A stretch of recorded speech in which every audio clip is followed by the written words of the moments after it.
In. Thanks, Anya. All right, so we are going to start off with a quick poll while we wait for folks to trickle in. This is the Not If, But When Wildfire Solutions Q&A panel. So you should see a poll launching from your device here. Let's see. Oh, looks like the poll is not working. Anya, are you able to launch the poll?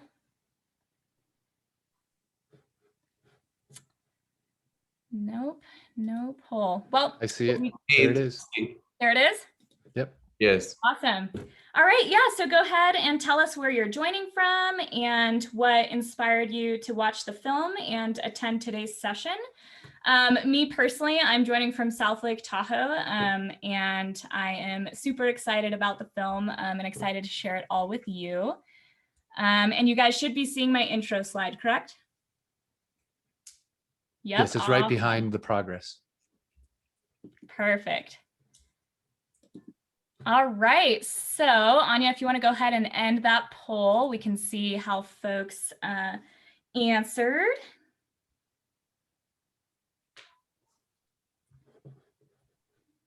All right, and go ahead and share those results for me if you can. Yeah, we see them. Perfect. Well, for some reason, I can't see them. Mike, do you want to read them off for me? I don't know why they're not showing up for me. Maybe because my screen is shared. I don't know. We got 30% from South Lake, 30% from North Shore, and 40% from elsewhere in California or Nevada. And elsewhere in California and Nevada is 40%. So that's the majority are from outside of the basin. Also, as far as what inspired you, the number one answer at 40% is I'm nervous about wildfire and want to learn more about what projects are happening or planned. Next up, 30%, I'm passionate about forestry and want to learn more about forest health. 30% said another reason, and 20% said I want to learn how to prepare myself, my family, and my community for wildfire. Awesome. Great. Those are all good reasons. Thank you, everyone, for filling out the poll. It's always fun to see where folks are joining from and why they're here. So we can go ahead and get started now. My name is Amanda Malici. I'm the Fire Adapted Communities Coordinator for Tahoe Resource Conservation District. And here helping me today with everything on the back end is Anya Obrez. Anya is a Sierra Nevada Alliance AmeriCorps member and outreach specialist here at Tahoe RCD. So super grateful for all of your help, and thank you so much, Anya. All right, so to start us off, we're going to go through some quick Zoom basics. I'm assuming you guys are seeing this slide now, just double checking. Perfect.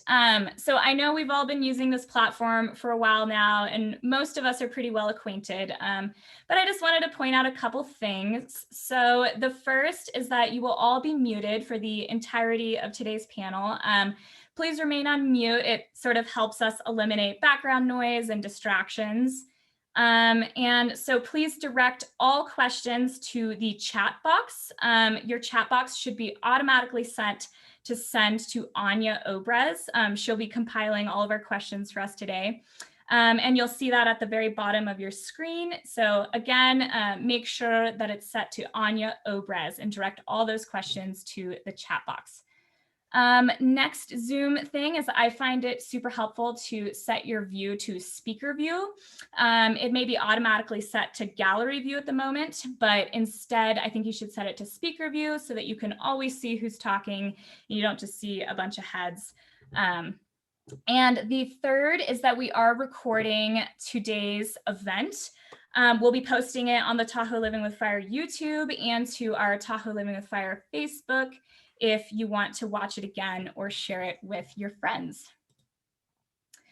All right, so we are the Tahoe Network of Fire Adapted Communities, which is essentially a collaborative effort between the Tahoe Fire and Fuels Team, Tahoe Resource Conservation District, the University of Nevada, Reno Extension, Lake Tahoe's 7 fire districts, public land management agencies such as the U.S. Forest Service, California Tahoe Conservancy, and of course, community members. So that's you guys. And the purpose of the Tahoe Network is to prepare people and property in the Lake Tahoe Basin for wildfire. And that's by coordinating efforts on a neighborhood scale. And so these efforts can include community work days, public workshops, events like today. We also create and distribute educational resources and other outreach efforts. And after the Q&A panel, I'll be talking about how you can get involved with the Tahoe Network and prepare your neighborhood for wildfire. So definitely stay tuned for that. So next, I'd like to give a huge shout out to the Tahoe Fund, who is sponsoring today's event. The Tahoe Fund's mission is to use philanthropy to improve the Lake Tahoe environment for all to enjoy. And they really make events like these possible. So huge thanks again to the Tahoe Fund. All right, and so without further ado, I'd like to briefly introduce our panelists before they introduce themselves. Joining us tonight, we have Radu and Rebekah Hood-Sava, who are the filmmakers of Not If, But When Wildfire Solutions. Super happy to have them here. We also have Chief Carrie Thaler, the Forest Fire Management Officer for the Lake Tahoe Basin Management Unit of the U.S. Forest Service. Got a big title there, Carrie. That's a lot of words. And then we have Eric Horntvedt, the Forest Fuels Coordinator for North Tahoe Fire Protection District. And last but not least, we have Mike Vollmer, who is the Fire Adapted Communities Program Manager for Tahoe Resource Conservation District. And so now I'm going to let each of the panelists introduce themselves and provide a bit of background on the work that they do. So first up, we have Rebekah and Radu. Hello, my name is Radu Sava. I'm the director producer of the film. Hello, my name is Rebekah Hood-Sava, and I'm a director producer of the film. So I wanted to start to say first how we got to make this film. In a previous film that I made with the Nevada County Arts Council, we interviewed Jeff Brown from University of California, the director of Sage-Han Field Station, which is also in our film. So this was in 2017, and the things that he said in our interview were pretty new and kind of groundbreaking for me, where he said that we need to reintroduce fire to the landscape, and then there is a problem with repurposing small wood. So that was like something that I haven't heard very much in the media, and I was very intrigued and I wanted to know more about it. And then at the end of 2018, the Paradise Fire happened, and that was a huge thing, as we all know. And we live maybe an hour from Paradise, but we had a lot of friends that were affected, and they were there, they lost houses. So we wanted to know why these fires are happening and what can be done about it, because we felt that we couldn't get a clearer picture from what the media usually portrays, and we wanted to understand what is the bigger picture, what is the history of this, of all these things with the fire. Also, at when Radu was having his previous film screening at the Nevada City Film Festival, we had also seen The Wilder Than Wild, which we were just talking about. And Kelly Martin, who was the Yosemite National Park fire chief, or was featured prominently in that film.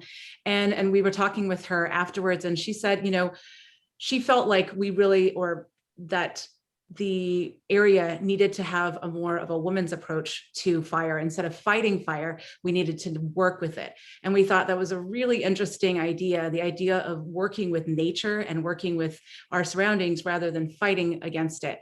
So we interviewed a lot of women in scientists and capacity of fire to see what their perspective was on it, with our thought of Kelly's inspiration.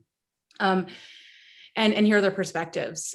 We also thought that seeing a lot of other fire films that were very inspiring and interesting, a lot of them tend to kind of focus on the fear-mongering and like the media does. So we felt we wanted to have a different perspective to share what we had seen, and wanted to make a positive and educational film about the causes and solutions to the wildfires. In general, this was a grassroots effort. We asked friends for help, and we supported it a lot ourselves. So we really appreciate all that really made this come to fruition. Awesome. Thank you both. Yeah, I must agree that I found the film really refreshing in that there wasn't a lot of that fear-mongering portion that is in a lot of other wildfire films. Wildfire is already such a scary topic. It's, you know, it's nice to see more of the positive look at it and what people are doing. So I really enjoyed the film. Thank you both so much for being here. Thank you for having us.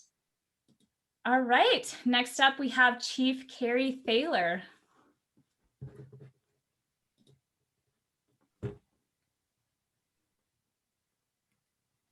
Thank you, Amanda. Like Amanda said, my name is Carrie Thaler. I am the Forest Fire Management Officer for the Lake Tahoe Basin Management Unit, which once again is the U.S. Forest Service. Just to give you a little bit of an idea, which many of you may know, so the Lake Tahoe Basin Management Unit was created or established in 1973, and it was actually created using some of the lands from the Tahoe National Forest, the El Dorado National Forest, and the Humboldt-Toyabe National Forest. And the reason it was created was to conserve, preserve, and restore the Lake Tahoe watershed ecosystem. So for me, in the fire chief position for the Lake Tahoe Basin, we have approximately 60 fire and fuels personnel in the program. 3 of them are actually assigned to the fuels program, and the rest are in technically the fire program. And we just together do a mix of fire suppression in the summer when it's needed and fuels work in the winter to once again, hopefully get the basin to a place where it's a fire resilient ecosystem. My parts in the role are really to coordinate, or another part that I do is really to coordinate with the vegetation management staff as well. So we may have the pile burning and the prescribed burning in that component, but the veg shop has many of the other types of treatment that you spoke to in the presentation. The other thing that is really, as I said, we only have 3 people technically assigned to the fuels program. So a really big part is our cooperation and collaboration with everyone else around the lake. And that's the different fire departments, TFFT, that's all of the partners around the lake. And in coordination, we have several types of authorities that we can enter into agreements with those different departments and partners so that we can basically accomplish work together.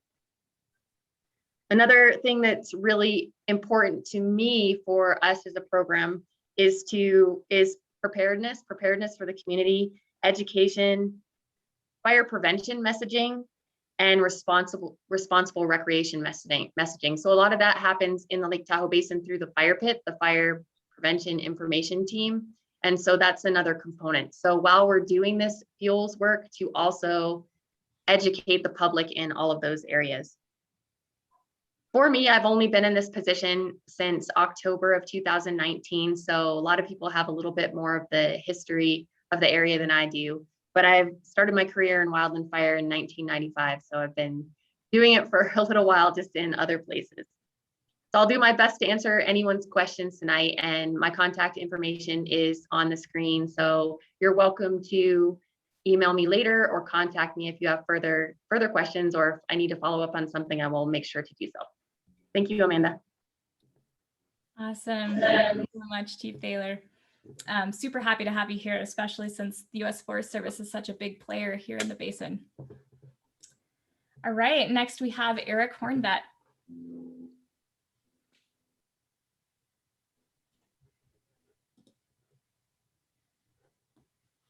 All right, good evening, everybody. I'm Eric Horntvedt. I'm the Forest Fuels Coordinator with North Tahoe Fire Protection District. So seeing that we had 30% of us from South Shore and 30% of us on North Shore, our fire protection district services an area from Kings Beach around North Shore, following down the West Shore down to Emerald Bay. So a pretty big chunk, the California side of the lake. Just want to give you guys an idea. We're a small fire protection district. We have 65 uniformed staff. When you call 911, we're there, whether it's fire suppression or EMS. That's our primary mission. And our district realized about 20 years ago that we need to go outside of that traditional fire mission and have a fire prevention and a fuels division. So currently we're still small, but we have a fire marshal, a fire prevention officer, 4 inspectors, myself as a forest fuels coordinator, and a public information officer that are all here working hard through collaborative partnerships to do the good we can on fire prevention and fuels management work. So I want to just pull you guys into this picture that you're seeing here in this screen before we move on. This is a current fuel reduction project that we have going on in the North Shore near Highway 267. What you're seeing here, I really want to draw you to the 9 stumps. So what you're seeing here is that we came into a forest that was just not in a condition that could be responsive for understory burning. So we came in with hand crews with chainsaws and put together a multi-objective treatment to remove shrubs, focus on those understory ladder fuels, create burn piles that will be removed hopefully this winter with some pile burning, get our forest back into a state of more separation, reduced inter-tree competition, and then hopefully we can come back, you know, on a 10-year cycle and be able to reintroduce fire back on this landscape and use fire as our primary management tool. So before we move on from this slide, if you guys need my contact info, that's here. ntfire.net will give you to a bunch of our staff, or feel free to write down an email and get with me directly. All right. This is a really exciting thing that I want to talk about. I know not many people get excited about an environmental impact report, but this is a pretty breakthrough one. So for the last 4 years, the Tahoe Fire and Fuels team in CAL FIRE have been preparing the Tahoe program and the Tahoe Programmatic Timberland Environmental Impact Report. So what is this? The PTIR is a long-term program of forest management and fuel reduction on private, local, federal, and California Tahoe Conservancy lands within the wildland urban interface. So within that area closest to our communities on the entire California side of the basin. We analyzed about a 14,000 acre treatment area with a major objective of reducing the catastrophic risk of wildfire through mechanical thinning, hand thinning, prescribed burning, pile burning, and even with the sale, transport, and use of merchantable timber and biomass.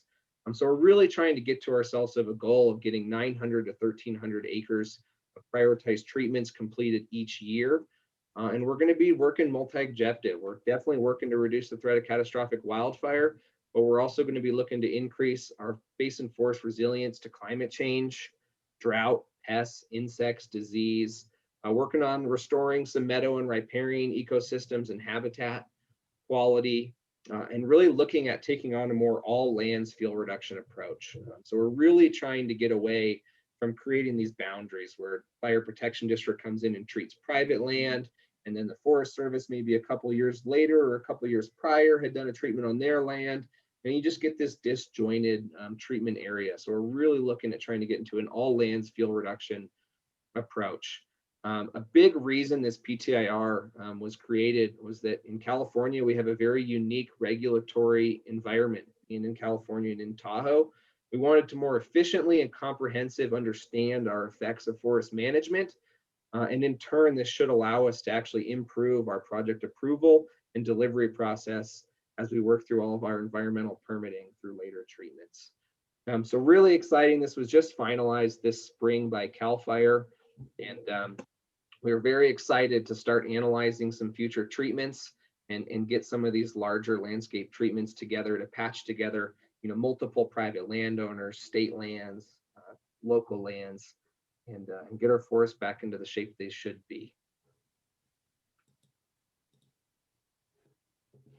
This just gives you an idea of the program area. So you're seeing 2 different main colors here. You have the main yellow areas that are kind of our primary fuel reduction units. And then the purple are these, you know, kind of peppered or intermixed private and public and state lands that are right next to your home. I'm sure if you're from this area, you know, you might have a 1/4 acre lot right next to you that's owned by the Conservancy. So that's just the 2 different colors you're seeing in this area. And then it's worth calling out that the yellow line, the orangish yellow line drawn around the bigger perimeter is the entire Lake Tahoe Basin watershed. So that's going to be encompassed by a suite of projects with the Lake Tahoe West project as well, which is another awesome momentum going on in the Tahoe Basin. And I think that's my last slide, so I will pass it on to the next one. Thanks for having me here, Amanda, and I look forward to being able to address some of these questions as they relate to current efforts going on and emergency preparedness and some of those pieces. Great. Thank you so much, Eric. I really enjoy looking at this map. It's fun to see visually sort of where these projects are happening. And so thanks for providing that and for being here. All right. And next up, we have Mike Vollmer. All right. Hi. Thanks, Amanda. Hi, everybody. I'm Mike Vollmer. I'm the program manager for the Fire Adapted Communities program that's run through the Tahoe Resource Conservation District, but really we're facilitating a lot of the work that the fire districts are doing. So under the program, the fire districts are all under contract with us. So we are just basically helping them run their own Fire Adapted Communities program at their district level. And it's been running here since 2017. We've had the Fire Adapted Communities program. Before that, we had a Nevada Fire Safe Council. And before that, I think we even had a California Fire Safe Council just on the California side that became a Tahoe Basin Fire Safe Council. I've been in the Basin since about 2001. I started working on fire and fuels issues here in 2002, on the heels of the gondola fire that was here on the South Shore, and have weathered many different events, including the Angora fire and the Blue Ribbon Commission that came from the Angora fire. I ran all of the working groups to try and solve some problems, things like, in the Basin we had, water quality was king for most of its inception since the TRPA has been here. And that meant that people needed to put ground cover on the ground, around their homes for erosion control. And so we had to solve problems like, how do you balance defensible space with erosion control issues in the Basin? And so a lot of different things like that were really kind of deep dives. And it's just really exciting to see where we've come in, gosh, it's been about 20 years really for me here. And yeah, I could just talk about a lot of the different, I guess, goalposts or different finish lines that we've gotten across. And we're just here now finally talking about some of the big issues that we've been talking about for a very long time. I also play a role in the Central Sierra as the shared stewardship advisor. And that is, my charge there is to help implement the California Forest Service shared stewardship MOU, which has some pretty lofty goals, such as treating 1 million acres a year, 500,000 for the state and 500,000 for the federal government. But again, none of this is going to happen alone. And so the shared stewardship piece is a way that we're working through partnerships to get this work on the ground in a much more efficient way. And the big thing right now is pace and scale. We have to increase the pace and we have to increase the scale. 100-acre fuels project is just not really the soup du jour today. It's, we need to be looking at 100,000 acres. And anyhow, so I'll keep it kind of short with that. I'm also a registered professional forester. I worked in prescribed fire back almost 30 years ago now with the Park Service out of Redwood National Park. So have a little bit of background there. And yeah, just really excited to share the conversation with you all and answer some questions. So thanks, Amanda. Awesome. Thank you so much, Mike. Mike wears a lot of hats at Tahoe RCD and has worn a lot of hats in the Basin. So we are super grateful to have him here. Well, being follically challenged, it's a good thing that I can wear hats. All right. So I just wanted to say thank you again so much to all of the panelists and to all of the participants. It's now time to jump into our Q&A, and I would like to remind everyone to direct all of your questions in the chat to Anya Obrez, as she'll be compiling our questions for us. So let's go ahead and get into that. I'm going to share my screen. Are you guys seeing this question here? Awesome. So here's our first question. How does someone with wildland fire experience get jobs or other opportunities with these partnerships/projects? Chief Thaler, I think you might be a good first start at this. And Eric and Mike, if you have anything that you want to add, I think you have a lot of insight for this topic as well. So maybe Chief Thaler, we'll start with you. Okay, yes, I will start this. I'm not sure. So I am more familiar with how to get a job with the U.S. Forest Service or another federal agency. So I may not know how to transfer to a partnership or a particular project. basically we have announcements that come out through USA Jobs, and if you do want a career in wildland fire with one of the federal agencies, the best way is to go to a local office and actually check in with somebody like me or like somebody else in the fire program, because it can be a little bit confusing where to find the jobs, what an entry level job may be, or based on your experience, what might be right for you. And then it's also wildland fire or fuels and different things like that. So in relation to starting a career in wildland fire, I would say go to your local Forest Service office or BLM or Park Service office and ask to speak to somebody in fire. And that, though, somebody in that program should be happy to help you. And then with partnerships and projects, and then of course, so if you did get a job with one of our agencies, then you would be incorporated into everything we have going on, which is usually a lot. So I may, if it sounds good, Amanda, Eric might have an answer for, say, if you want to start a career with one of the local fire protection districts. He probably has that information. Yeah, thank you so much. Before I jump to Eric, I'll have a quick question. If someone did want to come to a local U.S. Forest Service office, where is the one in the Tahoe Basin?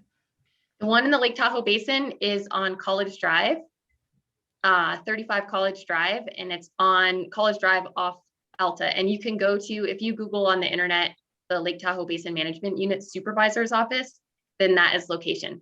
I have to say it's currently closed because we're just in our reopening phases, just with everything that happened with the pandemic. So once again, I'm not sure if you're going to put our contact information back up at the end, but if any of you are interested in a wildland fire career, you're welcome to send me an email, and I will absolutely get you set up with what you need. Awesome. Thank you so much. That is And really last good. thing, for any forest, if you're in a different state or wherever you are, once again, BLM, Park Service, the Forest Service, if you Google the different district or your location, then you should be able to come up with an address for somewhere that you can stop in. Great. Thank you so much. Eric, do you want to jump in on this? Yeah, I'm happy to. I just want to start with, Chief Thaler. I think, going to those local offices are great once they're open. I got my first job in wildland fire during a short season in between my forest management degree. I had family that had a property over on the Plumas National Forest near Quincy, and I walked into the Mount Huff Ranger District office and was asking what some opportunities would be for this summer, that kind of fall before. And they said, hey, we have a type 2 on-call crew that we could definitely get you on even for that short 3-month period. So I was able to do that for 3 seasons while I was still getting a college degree. And then I walked right up to, the Tahoe National Forest close by in Truckee, where I was living in Reno at the time, and did the same thing.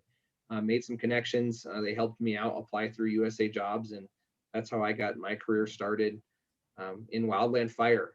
Another one I'll put on, especially for these partnerships and local government, don't be afraid of grant-funded positions or seasonal positions. I left Truckee Hotshots to come over to North Tahoe Fire as a seasonal defensible space inspector, and I'm so glad I did. I wanted to apply that wildland fire experience in my forest management degree back into communities, and so I feel really fortunate for where I am, but don't be afraid of those grant-funded positions, smaller agencies, seasonal jobs. It's a great way to get your foot in the door. And all of these small agencies, if we can find one person that can, kind of fit that bill and is super productive, our capacity is already challenged. So we're always trying to get good people and keep them. So, keep your eyes peeled. I know for fire protection districts, specifically in Tahoe, we all post any of our employment opportunities on our individual websites, and most of us use the local newspaper and also Indeed, so kind of from that more local government side. CAL FIRE is a full state process of being pre-qualified for positions through a test and then taking an interview. So definitely look at your opportunities, look at your options. If you know an area where you want to work, place some phone calls, talk to people, see where there's positions. So again, feel free to reach out. And Amanda, if you want to add anything too, I know you got into the RCD in a pretty cool way as well. Yeah, well, Eric, I have one follow-up question for you.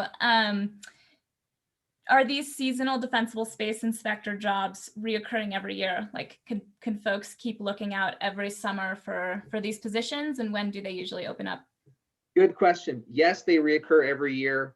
I know that North Lake Tahoe Fire and over in Incline, sometimes they'll have just an outstanding application open for defensible space inspectors.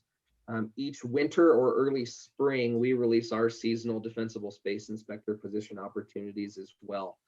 So yeah, definitely, if you're in an area where you want to work, go to those local governments or local special districts and see what opportunities they have. Great, thank you. And Mike, do you have anything to add? I could add a couple things. So there's a lot of natural resource job boards out there. There's one called Conservation Job Board that I see a lot on. They're typically flown as forestry technicians for wildfire, and it, as a wildfire job, but you'll see it as a title of forestry technician. USA Jobs was mentioned, Indeed, LinkedIn. And the other thing, it's a little bit tangential, but Lake Tahoe Community College also has a fire academy. So if it's kind of the education piece that you're, going after, or you're trying to build the resume to get those jobs, that may be an option as well. So that's it. Yep, great. Those are all really, really helpful answers. It seems like there are a lot of opportunities here in the Basin, and especially with seasonal positions. And I will just echo what Eric said. Don't be afraid of those seasonal positions, because they can lead to other things. Great. So we're going to move on to the next question. All right, so we got California has organizations such as the Fire Safe Council that support Firewise community. Is the fire adapted community similar? And Mike, I'm going to hand this one to you. All right, that's all me. So yes, they're similar, but they're not the same. So I think easier to do it visually. So if you can pull up just one little slide for me. So here's, the fire adapted communities piece is really, it's really not a program. It's a holistic and adaptive approach to help communities live safely with wildfire. And you can see that it's very holistic. It has all of these components. And if you look at the left-hand side where it says resident mitigation, Firewise USA is there. So that's the category that fits in. We, as the Tahoe Fire and Fuels team, Fire Adapted Community is a component of the Fire and Fuels team. So we deal with other things like the education part. We work a lot in conjunction with the Living with Fire program out of UNR. They've been a big Basin player here for as long as I've been here. We work on, we'll work on and have advice on community wildfire protection plans, which is regulations and policies on the right side. We deal with Ready, Set, Go program and evacuation. And so you can kind of see that fire adapted communities, again, not a program, not a program per se, but it's full of concepts, and it's trying to be a little bit more holistic. And we're currently within our program, we're also promoting Firewise communities in the Basin. And so we've actually had quite an uptick in the last handful of years. So we're very excited about that. And then California Fire Safe Council, also a little bit of overlap, but a big role there is, they have a big grant clearinghouse. And so, there's small community-based fire safe councils, but the California Fire Safe Council is kind of an organization, has a 501c3 nonprofit, and they get a lot of money funneled into them that then gets distributed out to the smaller communities. So I hope that answers the question. I know it's always a big question, like what is it, the renaming, or is it different? They're different, but they work very well in conjunction with each other. Thank you, Mike. Yeah, that is really helpful. And honestly, this visual is fantastic. It just really illustrates how many components are involved in a fire adapted community and everything that goes into it. Eric, I know you work a lot with Firewise communities in your district. Do you have anything to add? Yeah, I'll add a little bit here. So I want to give everyone on this phone, two outlets. So if you're interested in this fire adapted community holistic approach, you can go to TahoeLivingWithFire.com. I'm sure we can get this in the chat box for you. And we have a contact feature that'll connect you with a couple of us on this meeting right now. And we can talk to you about becoming a neighborhood leader and get you connected with the right fire protection district in the Tahoe Basin. And if you're interested in Firewise, we can talk about that as well. I know North Tahoe Fire, we've really been using that Firewise framework in our district. We have 6 Firewise communities We got another handful of them working towards recognition, and it's provided them with a really great framework. They get a little more localized assessment of fire risks in their community. They tailor their own action plan, and they have a whole framework of action through that Firewise program with support from NFPA, local agencies, and me at the Fire Protection District to help them really focus their efforts where it counts. And it's pretty tremendous the amount of defensible space, biomass removal, and volunteer hours we've seen plug back in those communities as they receive Firewise recognition and maintain their status. Great, thank you, Eric. And I did add Tahoe Living with Fire to the chat. So if anyone wants to write that down or copy and paste it so that they have it. But thank you both for that explanation. I think it's really helpful because conceptually it can get a bit confusing, and thank you for that. Can I give you just one little plug on Firewise? Yes. So the only other thing I'd say about Firewise, since it is a recognition program, there's actual standards within that program. And so if there's ever going to be any kind of advantage for your community, let's say with an insurance company, not necessarily discounts, but I do think USAA does provide a discount for Firewise communities at present, but it also may be a tool that you can use to try and maintain coverage in your neighborhood by, approaching them, say, hey, we've been a Firewise community for the last decade or for the last 5 years. So I do think that it's very worthy to go after the recognition program because there's standards that are understandable by others, especially insurance companies. Yep, I will echo that. I think that's been the case for a couple folks here in the South Shore of Lake Tahoe who've had a little bit of luck with insurance by being in a Firewise community. All right, so I'm going to go back to our questions here. All right. Okay, so next we have, how should sightings of fire hazards, i.e. wood debris, etc., be handled? We see many properties with this issue. Eric, do you want to take this? And then Mike and Chief Thaler, I think all of you have stuff to say about this. Yeah, I can take that one. So I'll take it first, just kind of in the terms of more defensible space. So first off, I always encourage people to be neighborly.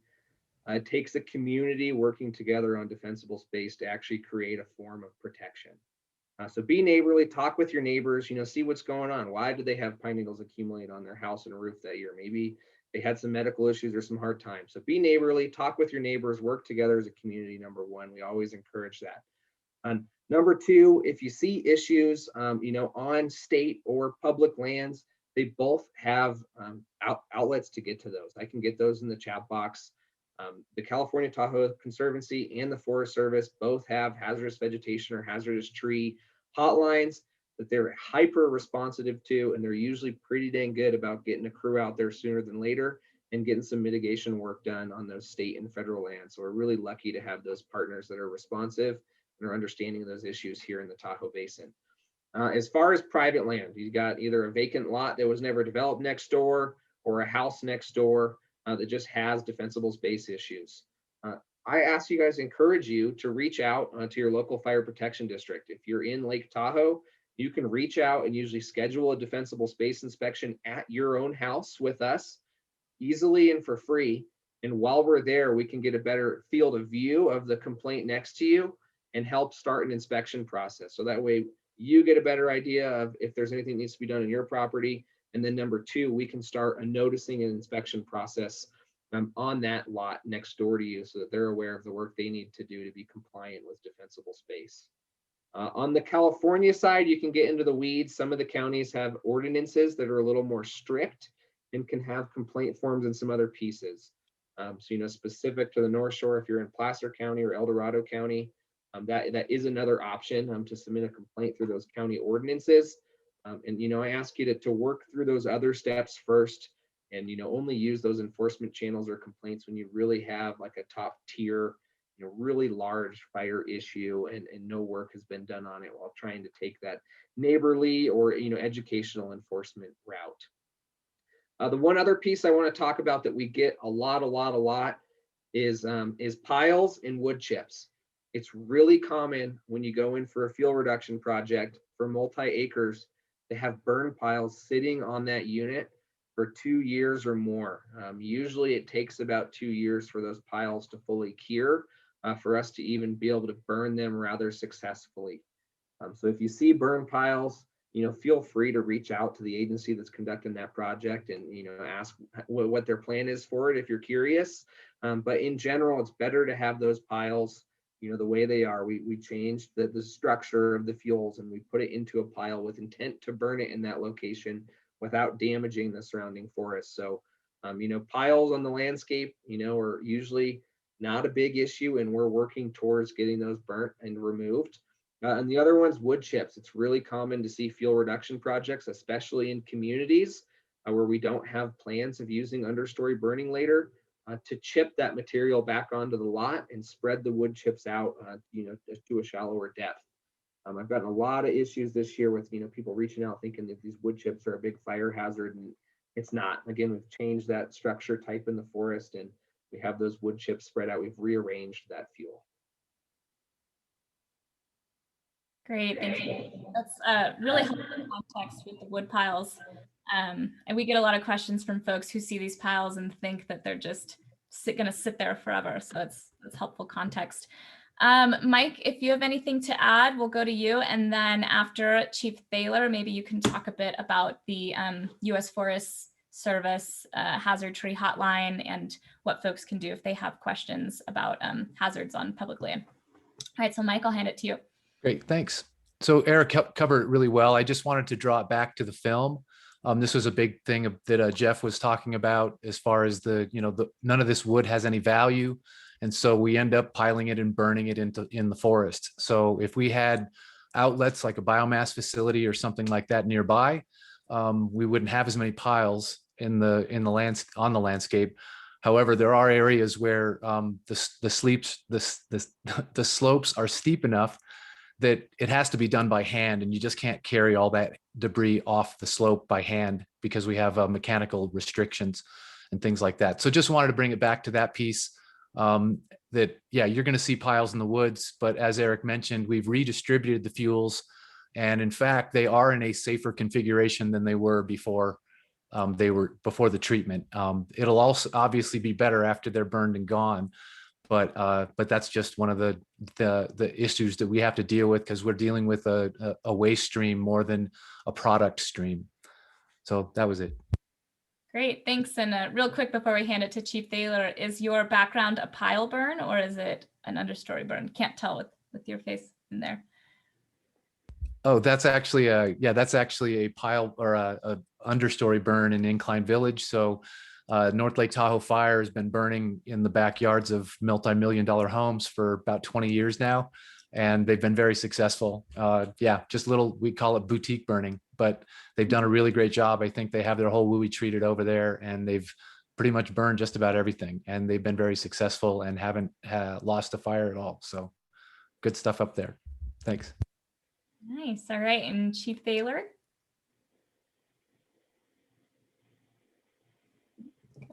Yeah.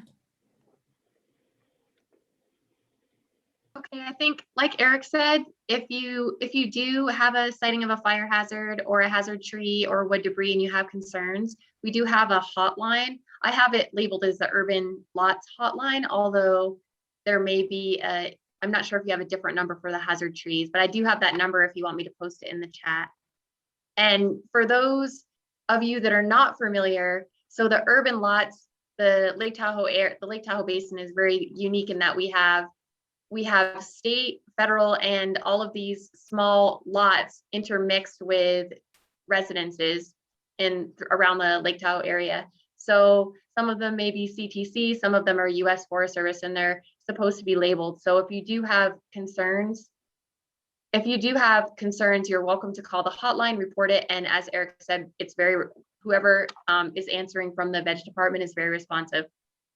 We also, if you go to the Lake Tahoe Basin Management Unit, have information there, and if you click on contact us, you can either call on the phone and leave a message, or you can send an email in, and the woman who monitors that line and the email works Monday through Friday, so she also is very responsive, and she'll direct she'll direct the questions to whichever department should receive them. So if it's something to do with fire, they'll come to me. And if it's something to do with vegetation management, they'll go to the veg shop. So definitely, if you have concerns, reach out.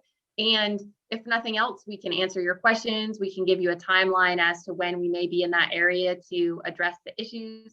And or if it really is a hazard, then we'll take immediate action. And the other piece I just want to mention a couple of things. So we do have the Lake Tahoe Basin Management Unit, U.S. Forest Service does have a pile backlog. And just to give a little bit of perspective, we last year, we had a couple of years where we did not accomplish that many acres for whatever reasons. There are so many reasons that we are unable to burn piles here, whether it's getting a smoke permit or other things. So last year we accomplished 1,000 acres of our pile backlog. And that is approximately 20% of the piles out there that we have currently in place. So we would like to do 1,000 acres or more of those piles next year. So that just gives you an idea of the time frame that we're working with. And if we can do a little bit more, then of course we'll be ready to. It just, of course, once again, depends on the weather, the conditions, the different people that we have helping with us. But that could bring us down to possibly like 4 to 5 more years, and then we'll be caught up with the backlog and then be able to actually start making them and go into different areas for second treatments. So hopefully that helps. But yeah, call the hotline, go to our website and just submit a question, and we are responsive and we'll get back to you. Awesome. Thank you so much. That was very helpful. You'll see that Anya has posted a couple things in the chat. I believe she posted the number for California Tahoe Conservancy that folks can call if they see hazardous tree issues, and also a website for defensible space inspections where you can go find your fire district and then call for defensible space. And then Chief Thaler, if you want to post in the chat the hotline number for the Forest Service, that'd be great as well, and we'll get that up there. But thank you all. That's super helpful. This is a very common question, and I think all of the context you provided really helped me understand it better, and I hope everyone else as well. All right, so next we have, are you guys planning to make another film about wildfire? Fires keep getting worse, so there should be a ton of content for years. I'm assuming this is for Radu and Rebekah, so I'll hand it over to you both. Thank you. Yeah, I was just about to get to a link here. With MailChimp's sorry. I actually just made a little film with the middle school kids that I'm teaching. I'm just going to post it in the chat. It's basically a PSA about embers, and the kids are going to a home inspection, fire mitigation review, and kind of reviewing. It's kind of a funny, tongue-in-cheek kind of little PSA that 1.5 minutes. I'm working with our fire council here, and I'm going to do another workshop with kids that are excited to help and create something for their community. In terms of a longer film, it's making a documentary is always challenging financially, especially because they say that 90% of documentaries lose money, 9% broke even, and 1% of documentaries make money. So any chapter in our film could be developed in a proper film, like full-length film. And what I'm most excited about is the first chapter. Maybe, I mean, I'm excited about all of them, but the first chapter is very interesting to see our relationship with wood in general over the centuries, how much we depend on wood. Because many people think, okay, we're going to cut all the trees down and we're going to get rid of fire, or there's all kind of things out there. Like, it would be interesting to make that clear, like how much we depend on wood and how much we depend over the millennia about the wood and for the future. So kind of a history would be interesting to make like this. There was a film recently called The Story of Plastic that I don't know if anybody saw it, but we like to make a story of wood. But of course, if anybody out there is a good grant writer and knows how to finance. We're learning producing films. That's kind of a thing that we're kind of new. So that means gathering money and putting things together so we can stay alive while we're making, not losing, because we kind of put all our finances into A lot of this. our own, Yeah.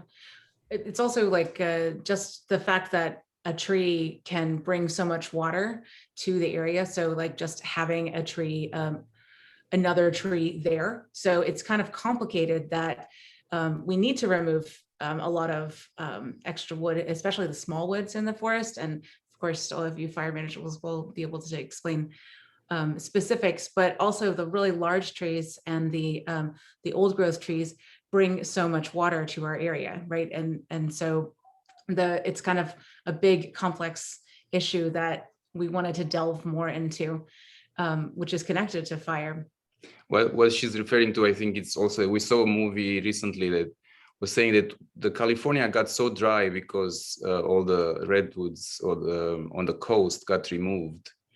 So that created all this new climate that we're seeing here. I hope that answered the question. Yeah, it does. And I can only imagine how all the complexities that go into making a film like that, especially if you're putting your own finances into it. We actually just received a follow-up question that ties really well into this. How can we view the film after today, after this screening? I would love to share it with friends and family. So if folks still want to watch Not If, But When, where can they see it? At the moment, they can see it on Amazon. So if they type in the name of the film, you should find it. Great. And I remember seeing it's free for Amazon Prime members, Yes, correct? correct, yeah. I don't know how long we're going to keep it there, so watch it soon. But you can always contact us if you're interested. Yeah, we might move it for a different platform, but for now it's there. That's another thing about distribution and financing, that they pay very little. So yeah, so that's why we are really grateful for you to host us. Thank Yes, you. we're so happy to have you here. All right, well, thank you so much for that. And thank you for making this film. I think, like I said before, it's been a breath of fresh air, and I hope that you guys get to do more. All right, here is the next question. Let's see here. As a representative from an HOA that is next to Conservancy, Forest Service, and other privately owned land, how will treatments across lands owned by multiple agencies and private owners be accomplished? Great idea, by the way. It makes so much sense. All right, so I guess we'll pass this to Chief Thaler first, and then Mike, if you want to add anything, and Eric as well.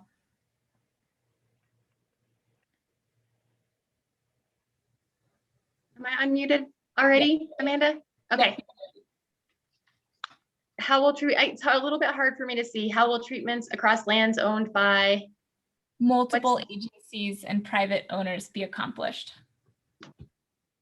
Okay, my answer to this one, I would just have to say that Eric alluded to it, that we are doing our best to not look at borders. So not look at who actually owns the land, but to accomplish projects together across those borders.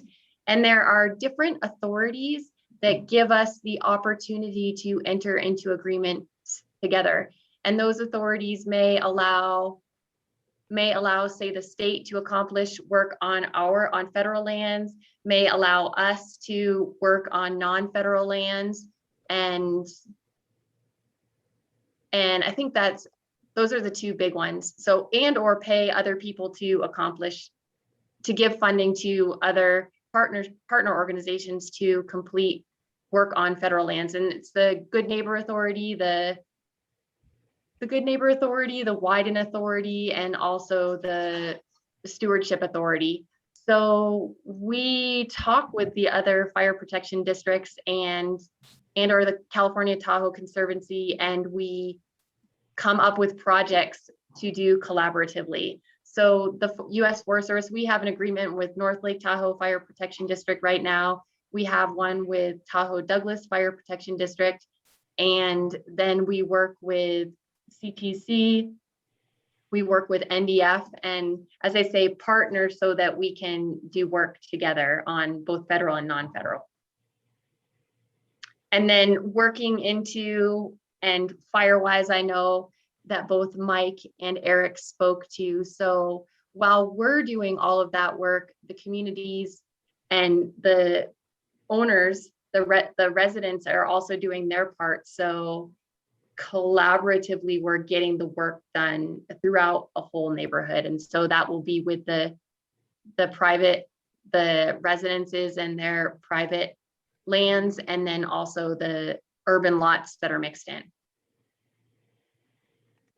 And that is, I really have to say, we, the U.S. Forest Service, Lake Tahoe Basin Management Unit, we do not really have a lot of things going on where we're not collaborating with everyone else. The Lake Tahoe West is something that Eric mentioned that is 60,000 acres, and it's just to the west of the area that he had in the map. And once again, that's a collaborative effort with all of us together, and it's for fuels treatments in the Lake Tahoe Basin, but it's bigger than that. It's for the restoration of the whole basin. Does that, hopefully that says something. And it is our focus.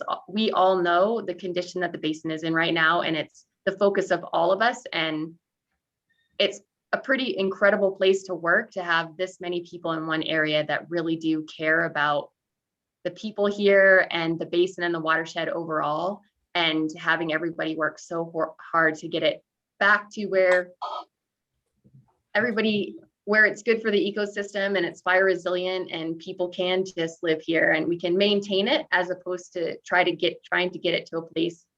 Right now, we're just trying to get it to a place where it is fire resilient. Yeah, great. Thank you so much, Taylor. I think you made a really good point that, here in the basin, you can't really have a project without it being collaborative, just because there's, so many players and so much to do. So I think that was a really, really good point.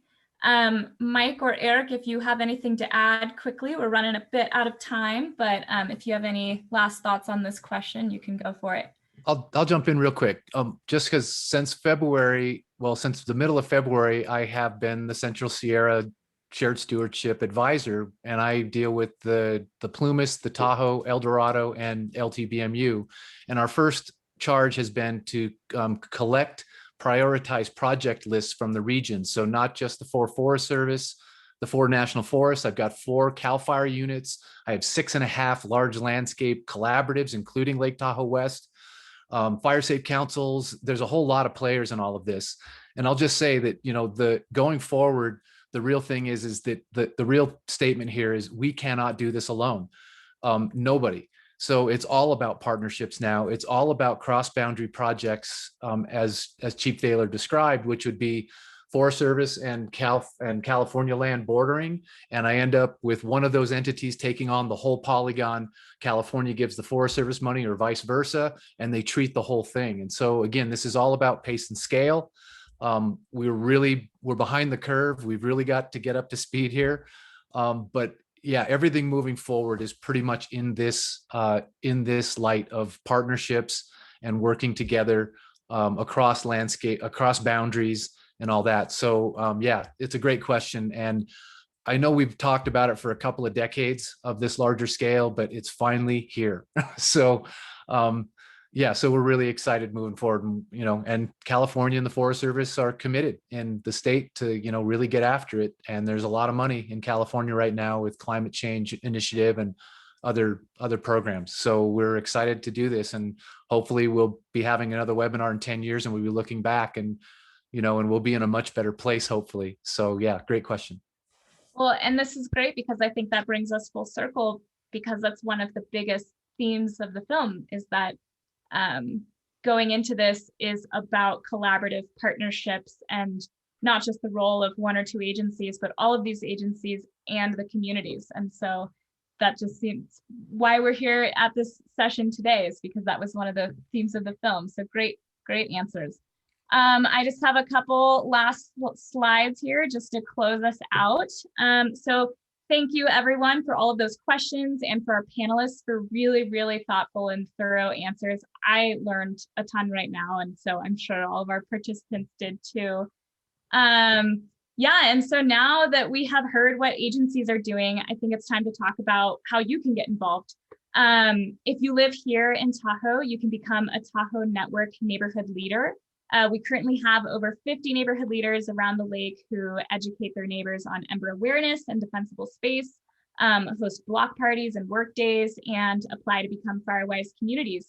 And neighborhood leaders are really the backbone of the Tahoe Network, and many of them have made monumental strides in preparing their neighborhoods for wildfire. So if you're interested, you can visit TahoeLivingWithFire.com, or you can contact fire@tahoercd.org. Additionally, really quick, you can sign up to be a part of the Tahoe Network by signing up for our newsletter and following our Tahoe Living with Fire social media.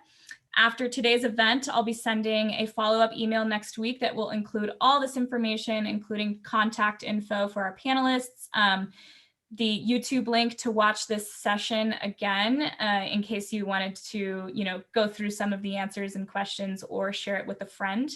But yeah, that brings us to a close. I just wanted to say thank you so much again to our panelists and for everyone for participating. And any panelists, if you have any closing thoughts, I'll hand it over. I actually do have a closing thought. So just, I guess, just putting it into perspective of all the roles that there are to play. And so, we have the wildland firefighters, we're working in the WUI, we're doing stuff in communities. This is all part of cohesive strategy, the national cohesive strategy, and fire adapted communities is part of that. And so doing the work at the community scale, we used to say, we're making the neighborhoods fire safe one parcel at a time, then you're only as fire safe as your neighbor. And now we realize it has to be at a community scale to really have an effect. So there's two parts to this. The film talking about reintroducing fire onto the landscape for the health of our forests, for the health of our watersheds, for clean water, for all those benefits that we all love and want. So doing the community work is twofold. First of all, it's health and safety. It's getting you, having you evacuate, or your community isn't even on fire, so maybe you shelter in place. That's not for me to decide. But by doing the work there, it allows the professionals, the folks that are trying to do the forest restoration, as well as the fuel reduction, but also getting our forest into a more resilient state. It allows us to actually reintroduce fire into the ecosystem and be safe doing it because the communities are prepared. So the work that you're doing to protect your lives and property is also helping to facilitate resilience in our forests moving forward, and the ability to put fire back into these resilient landscapes and just have a healthier forest. So I just wanted to kind of put it in context that there's a lot of roles to play, and the communities play a really big role in all this. In fact, I think you're kind of the linchpin of whether or not we're going to get the pace and scale and the maintenance of being able to put large scale prescribed fire on the landscape at some point in the future. So yes, you guys play a big role, and we're glad that you came to participate today. So thank you. Thank you so much, Mike. That's really inspiring. I'm ready to go out and be a neighborhood leader for my neighborhood now too. Well, thank you again, everyone. And I just want to give a huge shout out to Radu and Rebekah for making this incredible film.